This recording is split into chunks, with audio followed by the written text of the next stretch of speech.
మహోన్నత భారతదేశానికి యుగ పురుషుడిగా వికసిత్ భారత్ మహాసంకల్పానికి దూరదృష్టి గల రూపకర్తగా ధర్మాన్ని భారతీయ శాశ్వత నాగరికత విలువల్ని పరిరక్షించడంలో ఆచంచల నిబద్ధతను కనపరుస్తూ తన దూరదృష్టి గల నాయకత్వంలో 140 కోట్ల భారతీయుల ఆశయాలకు నూతన స్ఫూర్తినిచ్చి దేశాన్ని అపూర్వ ప్రగతి పథంలో వేగంగా ముందుకు నడిపిస్తూ ఆత్మనిర్భరత స్ఫూర్తిని జాతి గొప్పతనాన్ని మరింత బలోపేతం చేసి ప్రపంచ వేదికపై భారతదేశాన్ని ఆత్మవిశ్వాసంతో కూడిన గౌరవప్రదమైన స్థానం నిలబెట్టిన మన గౌరవ ప్రధానమంత్రి శ్రీ నరేంద్ర మోదీ గారికి మన రాష్ట్ర ప్రజలందరి తరపున హృదయపూర్వక అభినందనలు తెలియజేస్తున్నాం. వేదిక పైన ఆసీనులైన honourable governor of Andhra Pradesh Shri Abdul Nazir గారికి, విజనరీ లీడర్ శ్రీ గౌరవ ముఖ్యమంత్రి శ్రీ నారా చంద్రబాబు నాయుడు గారికి, honourable union minister civil aviation Kinjarapu Rammohan Naidu గారికి, honourable governor of Goa Shri Pusapati Ashok Gajapati Raju గారికి, గౌరవ కేంద్ర మంత్రి వర్యులందరికీ,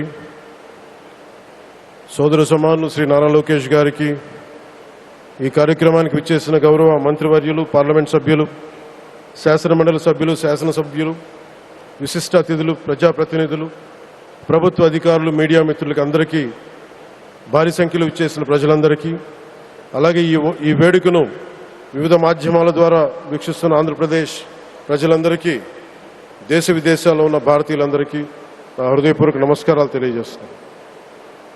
ఈ నేల బానిసగా ఉండదు, ఈ జాతి ఎవరికి తలవంచదని సవాల్ విసిరిన అసామాన్య విప్లవ వీరుడు అల్లూరి సీతారామరాజు గారు, ఆయన పేరు మన ఎయిర్పోర్ట్కి పెట్టడం చాలా చాలా స్ఫూర్తిదాయకం. As we dedicate this airport to the people, one thought comes to my mind: Alluri స్ఫూర్తి రెక్కలపై ప్రపంచాన్ని చేరే Andhra Pradesh. Rooted in Alluri's ideals and driven by the aspirations of our people, Andhra Pradesh is ready to soar to greater heights. ఈరోజు మన గౌరవ ప్రధానమంత్రి శ్రీ నరేంద్ర మోదీ గారి చేతుల మీదుగా అల్లూరి సీతారామరాజు అంతర్జాతీయ విమానాశ్రయానికి జాతికి దీనిని అంకితం చేయటం ఆంధ్రప్రదేశ్ అభివృద్ధి ప్రస్థానంలో ఒక నూతన అధ్యాయానికి నాంది పలుకుతుంది.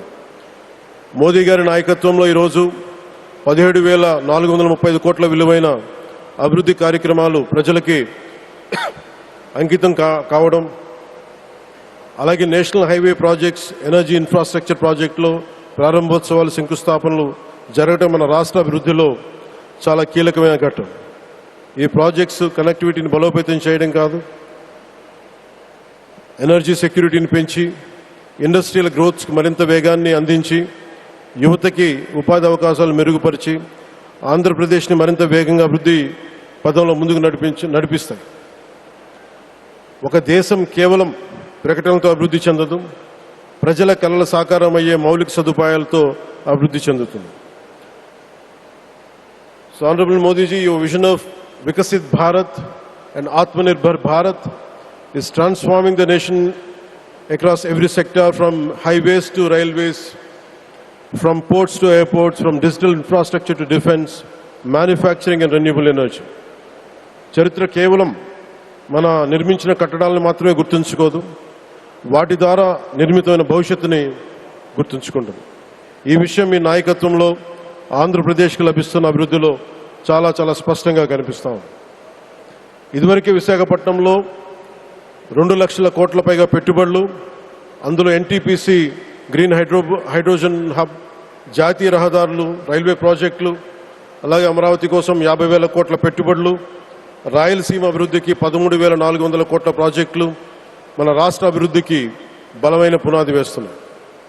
South Coast railway zone at Visakhapatnam ఏర్పాటు ద్వారా ఆంధ్రప్రదేశ్ ప్రజల చిరకాల ఆకాంక్షను సాకారం చేస్తుంది.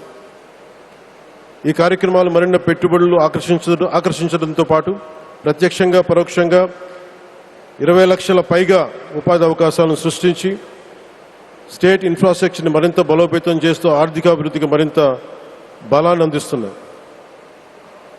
అలాగే గౌరవ చంద్రబాబు నాయుడు గారి నాయకత్వంలో, ఆయన మార్గదర్శకత్వంలో, వారి నాయకత్వంలో ఆంధ్రప్రదేశ్ దేశంలోని అగ్రగామి రాష్ట్రంగా అవతరిస్తూ ఉంది. ప్రత్యేకించి ఈ విమానాశ్రయానికి అల్లూరి సీతారామరాజు గారి పేరు పెట్టడం ఆ మహావీరుడికి నివాళి మాత్రమే కాదు, ఆయన ఆశయాలను, ఆయన స్ఫూర్తిని భావితరాలకు అందించే చాలా చాలా గొప్ప నిర్ణయం.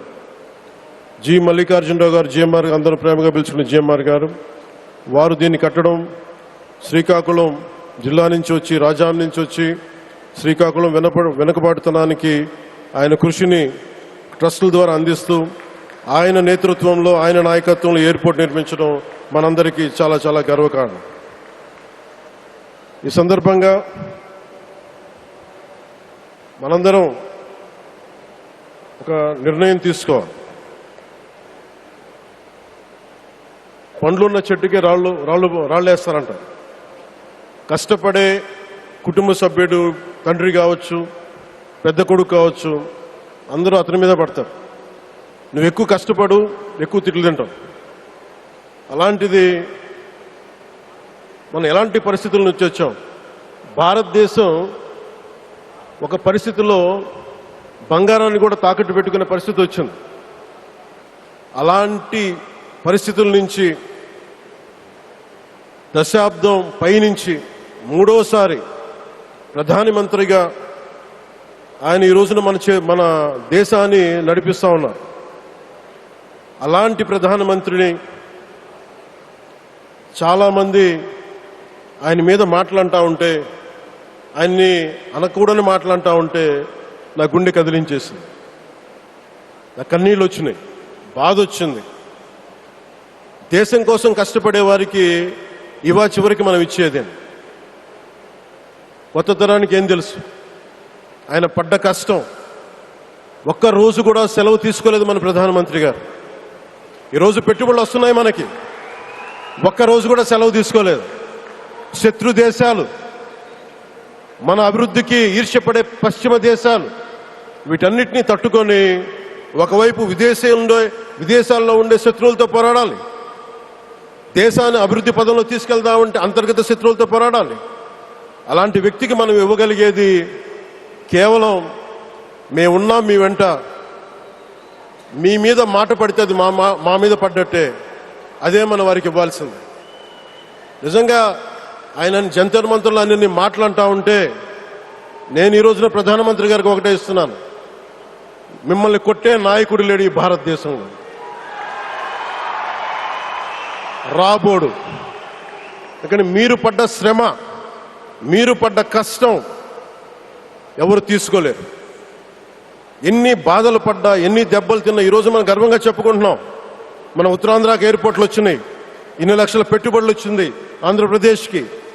కానీ ఇవన్నీ తట్టుకొని చెయ్యాలి అంటే 144 కోట్ల తాలూకు ప్రజల ఆకాంక్షల్ని ఎంతోమంది వెనక్కి లాగుతున్నా, ఒకళ్ళు ముందుకు తీసుకెళ్లాలంటే ఎంతమంది తిడుతున్నా, విమర్శిస్తున్నా తీసుకెళ్తున్నారంటే ఒకే ఒక్క నాయకుడు ప్రధానమంత్రి శ్రీ నరేంద్ర మోదీ గారు. నేను ఎందుకు తపన పడ్డాను, నేను అలయన్స్ కోసం ఎందుకు తపన పడ్డాను, మీ నాయకత్వం మాకు కావాలి ఎందుకు తపన పడ్డానంటే, ఈరోజు ఎయిర్పోర్ట్ ఆపేశారు. ఒక చిన్నపాటి ఎర్ర బస్సు కూడా రాని చోట ఎయిర్పోర్ట్ అవసరం లేదన్న వ్యక్తులకి సమాధానం ఇదే.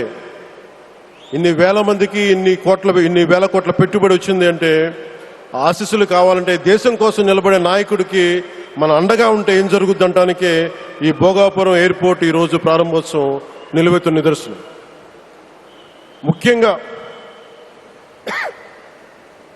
25 సంవత్సరాలు లోబడి ఉన్న పిల్లలున్న ప్రతి ఒక్కరికి కూడా నేను ఈ సందర్భంగా తెలియజేస్తున్నాను, పిల్లల్ని సరైన దారిలో పెట్టడం, సరైన సంస్కారాలు నేర్పించడం చాలా చాలా అవసరం. ఈరోజు పొద్దున్నే ప్రధానమంత్రి గారి స్టేట్మెంట్ చూశాను. ఆయన తిట్టిన ఎన్ని దూషించారో వారిని కూడా పెద్ద మనసుతోటి క్షమించారు ఆయన. అలాంటి ప్రధానమంత్రి గారికి మీ పాదాలకు నేను నమస్కారం తెలియజేస్తున్నాను. నిజంగా మీ ఉన్నతి, మీ ఔన్నత్యం ఈరోజు చాలా చాలా స్ఫూర్తిదాయకం. భారతదేశం మీ అందరికీ కూడా, ప్రజలందరికీ కూడా, ఆంధ్రప్రదేశ్ ప్రజలందరికీ కూడా, దేశ ప్రజలందరికీ కూడా ఒక నాయకుడి కష్టాన్ని మనం వెంటనే గుర్తించలేం. ఆయన ఎంత తపన పడుతున్నారు. ఒక కుటుంబాన్ని నడపడం ఎంత కష్టపడుతున్నాం. 140 కోట్ల మంది ప్రజలు నడపడం ఎంత ఆషామాషి వ్యవహారం కాదు. ముందుకు తీసుకెళ్లే నాయకుడికి తెలుస్తుంది. అలాంటి వ్యక్తికి మనం ఏమి ఇవ్వగలం. దేశాన్ని నడిపించడం అంటే రామకార్యం లాంటిది. హనుమంతుడు లంకకు లంఘించినప్పుడు అనేక అవంతరాలు వచ్చినాయి, అనేక అడ్డంకులు వచ్చినాయి. రామకార్యం చాలా గొప్పది. అలాగే ఈరోజు ప్రధానమంత్రి గారు దేశాన్ని ముందుకు నడిపించేది బృహత్ కార్యం, చాలా మహాకార్యం అది. అలాంటి వ్యక్తికి మనం ఇవ్వగలిగేది, హనుమంతుడికి మనం ఏమి ఇవ్వగలం? నువ్వెంత గొప్పగా లంఘించావు, ఎంత కష్టపడ్డావు. ఏ దేవతకైనా ఇవ్వాల్సిన స్తుతే. వాళ్ళు మన నుంచి ఏమి కోరుకోరు. ఒక తల్లిదండ్రులకి మనం ఏం కోరుకోరు. అమ్మ నువ్వు మా కోసం కష్టపడ్డావు, నాన్న నువ్వు మా కోసం కష్టపడ్డావు అని. అలాగే ఈ దేశ ప్రధానికి, సెలవు తీసుకోకుండా పనిచేస్తున్న ఈ దేశ ప్రధానికి మనం ఇవ్వగలిగేది, మీరు మా కోసం ఎంత కష్టపడ్డారు, మీరు మా కోసం నిరంతరం ఎంత శ్రమ తీసుకున్నారని చెప్పడమే మనందరి కర్తవ్యం. అలాంటి గౌరవ ప్రధానమంత్రి గారికి మనస్ఫూర్తిగా మీరు అనుకున్నంత కాలం అధికారం మీరు వద్దంటే వదలాలి, కానీ అధికారం మీ చేతుల్లోనే ఉంటుంది. దానికి మేమందరం నిరంతరం కృషి చేస్తామని తెలియజేసుకుంటూ, భారతమాత ముద్దుబిడ్డ మన ప్రధానమంత్రి నరేంద్ర మోదీ గారికి ధన్యవాదాలు తెలుపుకుంటూ, ఒక్కసారి ఆయనకి ఇవ్వగలిగేది భారత్ మాతకి జయజయలు చెప్పుకుంటూ సెలవు తీసుకున్నాను. భారత్ మాతాకి. గౌరవ ప్రధానమంత్రి గారికి మరోమారు ధన్యవాదాలు తెలుపుకుంటూ, మీ ఆశీస్సులు మా అందరికీ కావాలి, రాష్ట్రానికి కావాలని తెలియజేసుకుని సెలవు తీసుకున్నాను. జై భారత్ అండ్ జై హింద్.